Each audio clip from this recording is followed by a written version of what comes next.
Mom, जब तक आप हाँ नहीं कहती तब तक हम लोग शादी नहीं करेंगे।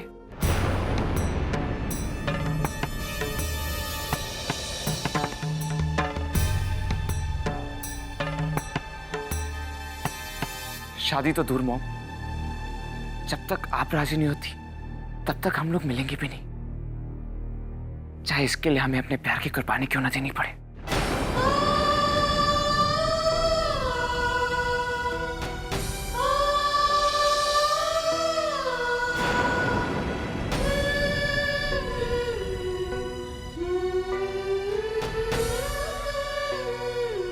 सुन लिया तुमने?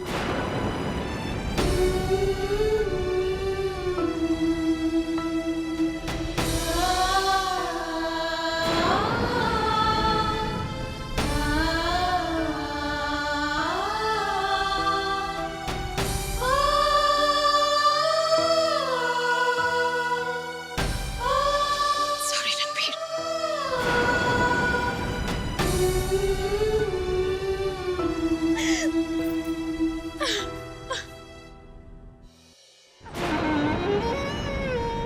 हे भगवान, कब तक चलेगा ये सब?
भाभी, मुझे माफ कर दीजिए, आपको आज फिर से मेरी वजह से सुनना पड़ा। लेकिन आप चिंता मत कीजिए भाभी, अगर मेरे और रागिनी के प्यार में सच्चाई है तो भाभी सब सही हो जाएगा।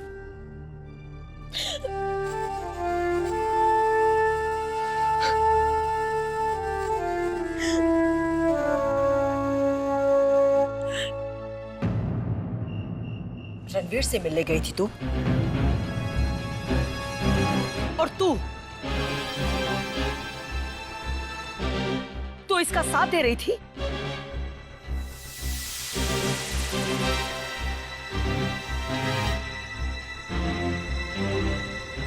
चुप क्यों है? मैं कुछ पूछ रही हूं तुझसे, जवाब क्यों नहीं देती? हाँ माँ, मैं रणवीर जी से मिलने गई थी।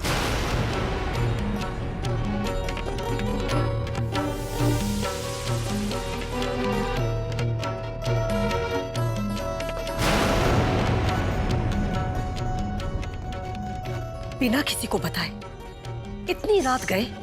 ऐसी कौन सी आफत आ गई थी जो उससे मिलना जरूरी हो गया था? बोल।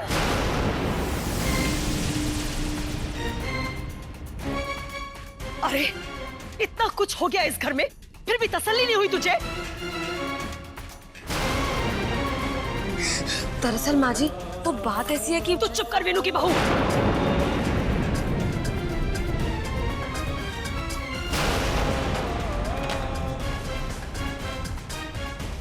माँ, मुझसे गलती हो गई, प्लीज मुझे इस बार माफ कर दो। दोबारा ऐसी गलती कभी नहीं होगी मुझसे। तेरी हिम्मत कैसे हुई? कौशल्या जी, जब वो इतनी ईमानदारी से अपनी गलती मान रही है तो हमें उस पर विश्वास करना चाहिए। और मैं पूरे यकीन से कह सकता हूं कि रागिनी कोई भी ऐसा कदम नहीं उठाएगी जिससे हम दुनिया के सामने नजरें झुका सकें।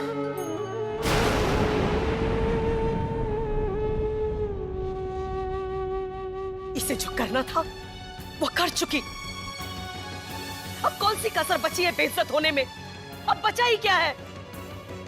जो जी में आए सो कर।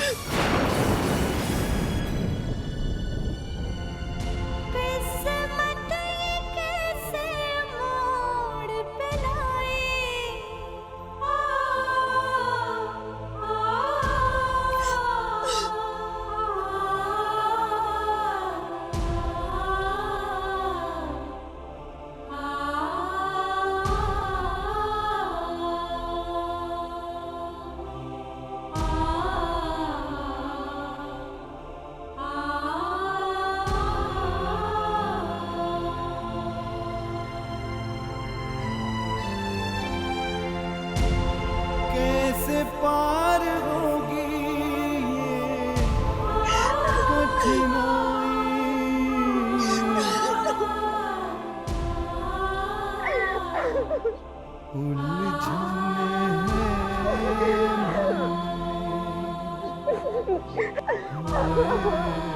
बस बेटा बस। मालती, तुम में जरा सी भी अकल नहीं है क्या? तुम रागिनी को रणवीर से मिलाने लग गई। अरे हद करती हो। तुम्हें मालूम नहीं है क्या घर में क्या चल रहा है? तुम्हें इस सब मामले में पढ़ने की जरूरत ही क्या है? बस बोल दिया। कुछ समझते तो हो नहीं, बस भाषण झाड़ने लग जाते हो। वो दोनों भी ना बेवकूफ है एक नंबर के। अरे इतना अच्छा रास्ता दिखाया था मैंने, पर दोनों माने ही नहीं। मैंने कहा था भाग के शादी कर लो, बाद में सब ठीक हो जाएगा।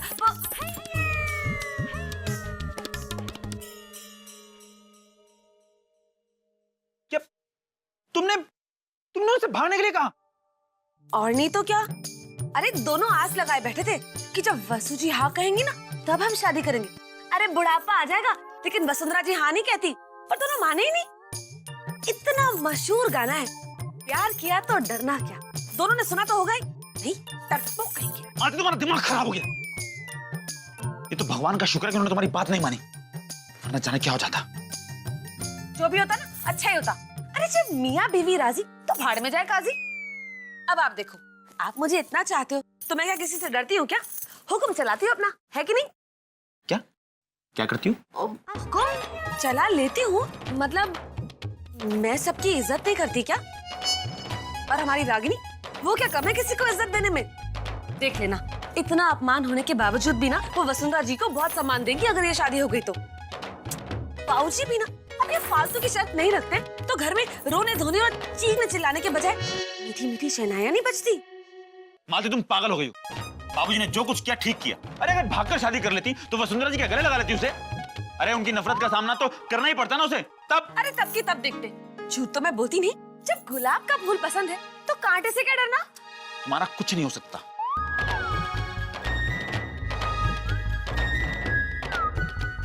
हाय, अगर वो दोनों भाग जाते तो उनका तो कुछ हो जाता।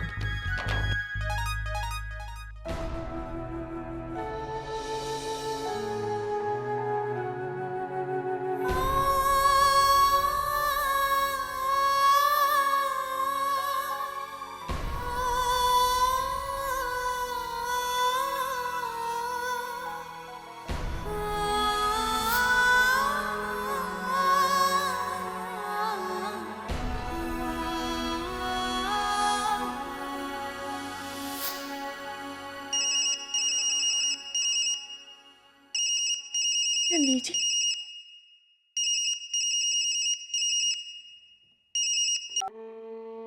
हेलो रागिनी, तुम ठीक तो हो ना? तुम्हारे घर में कोई प्रॉब्लम तो नहीं हुई?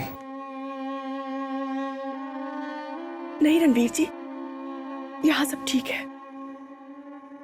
और आपके घर में किसी ने कुछ कहा तो नहीं ना? नहीं, यहाँ पे भी सब कुछ ठीक है। रागिनी, जस्ट ट्रस्ट मी, सब कुछ बहुत जल्दी ठीक हो जाएगा। हाँ रणवीर जी, मुझे आप पर पूरा भरोसा है।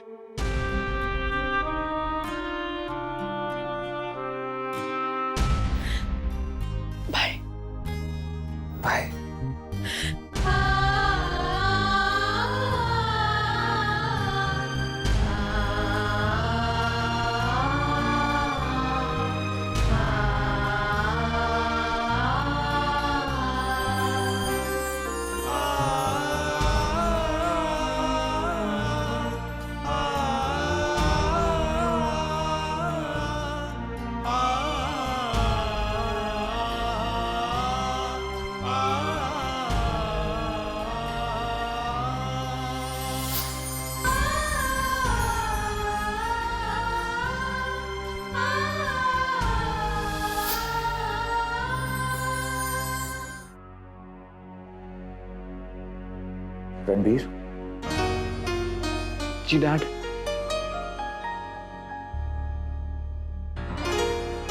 जी डैड। रणबीर, तुमसे एक बात करनी थी बेटा। कहिए। बेटा मैंने बहुत सोचा। देखो, हम सब जानते हैं कि वसु इस रिश्ते को कभी एक्सेप्ट नहीं करेगी। ऐसे हालातों में मुझे बस एक ही रास्ता नजर आता है। रणबीर बेटा, तुम और रागिनी कोर्ट मैरिज कर लो।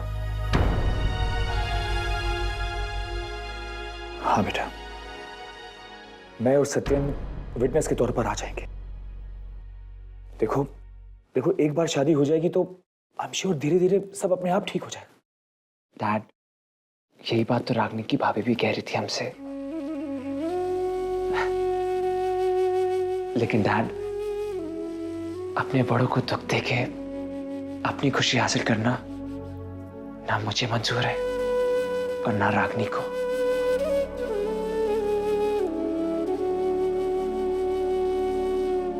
इसलिए डैड, हमने ये फैसला किया कि हम इंतजार करेंगे और हमारा इरादा पक्का है। क्या फायदा रणबीर, मैं वसु को जानता हूं। तुम कितना भी इंतजार करोगे ना, वो कभी भी हाँ नहीं कहेगी। लेकिन डैड, हमें कोशिश तो करने दीजिए।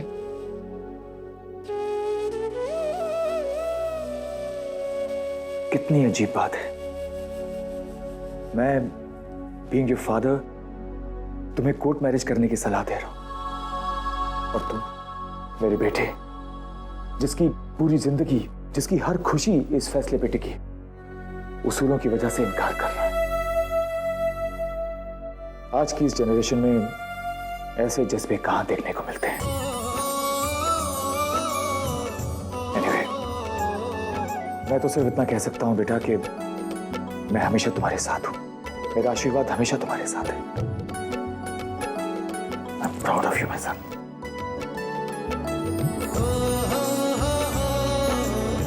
All the best, my son. All the best.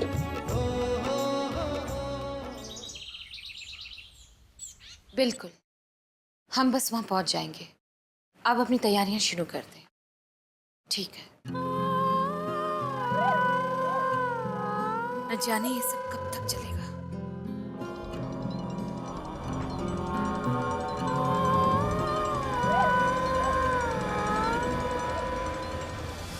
Mom, मैं अच्छी तरह से समझ गया हूं कि उन लोगों ने मुझे धोखा नहीं दिया। अगर किसी ने मुझे धोखा दिया तो वो मेरी अपनी माँ है, अपनी माँ।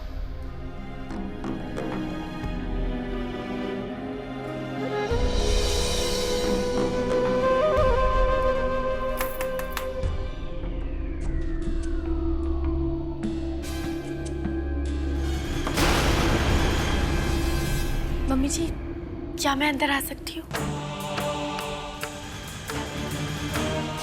आओ।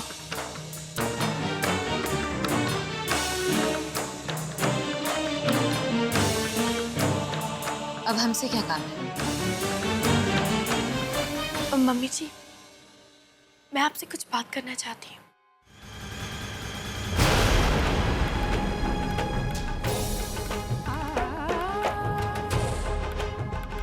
जो कहना है जल्दी कहो, हमें बाहर जाना है। मम्मी जी, मैं जानती हूँ मम्मी जी कि आपके दिल में मेरे लिए और जीजी के लिए बहुत कड़वाहट है, पर मेरी आपसे एक विनती है, प्लीज अपने दिल से ये सारा मैल निकाल दीजिए, क्योंकि मैं और मेरी जीजी कभी आपके लिए कुछ बुरा नहीं सोच सकते। और रही मामा जी की शर्त की बात, वो सिर्फ इसलिए मम्मी जी क्योंकि वो जीजी और रणवीर जी के रिश्ते में आपका आशीर्वाद जरूरी समझते हैं और कोई गलत इरादा नहीं है। कह दिया जो कहना था, तो जाओ, अपना समय मत बर्बाद करो। जी प्लीज पहले मेरी पूरी बात तो सुनिए। मम्मी जी, जीजी के रंग रूप में मत जाइए प्लीज, वो लाखों में एक है। जब मेरी जीजी इस घर में आएगी ना, तो आप उनकी सारी अच्छाइयाँ पहचान जाएंगी। बहुत ही अच्छी बहू साबित होंगी। वो आपका दिल जरूर जीत लेंगी मम्मी जी। प्लीज मम्मी जी, मेरी जीजी को अपनी बहू के रूप में स्वीकार कर लीजिए।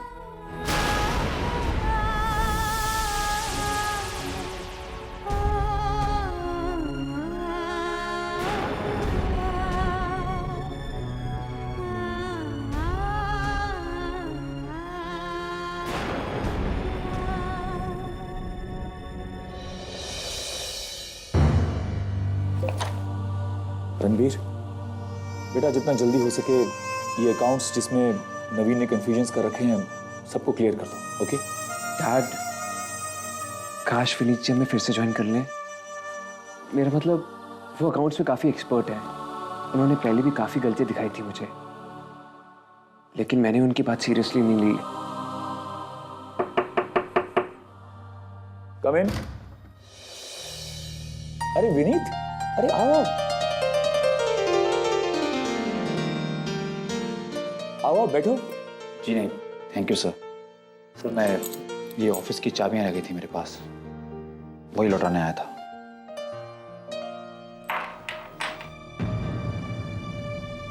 विनीत बैठो। Thank you sir.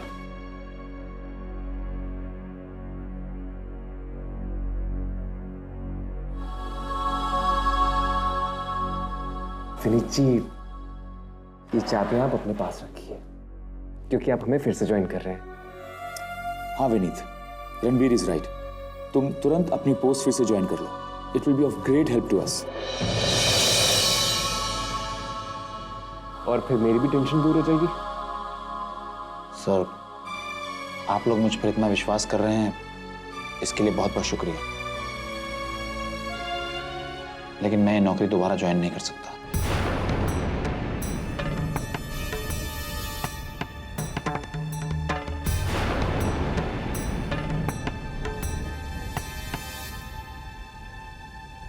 विनीत, जो कुछ हुआ उसका हमें बेहद अफसोस है, पर हम क्या करें?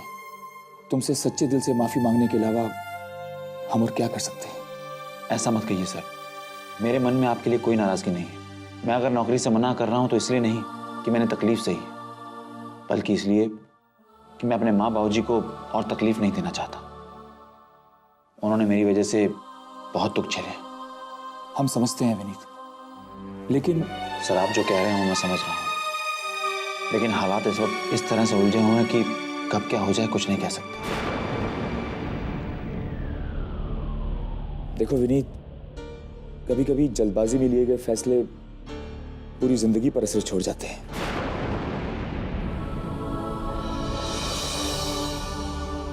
मैं अब भी कहता हूं, तुम एक बार दोबारा सोच लो। तुम्हारे जैसे होनहार इंसान के लिए हमारी इस कंपनी के दरवाजे हमेशा खुले रहेंगे।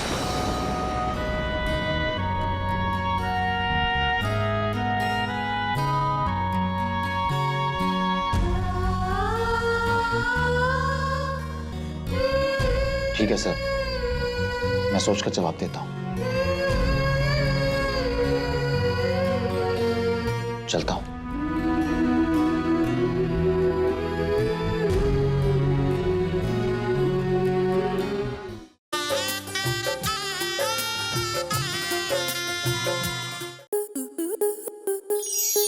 आपके मनोरंजन पर अब नहीं लगेगा कोई ब्रेक।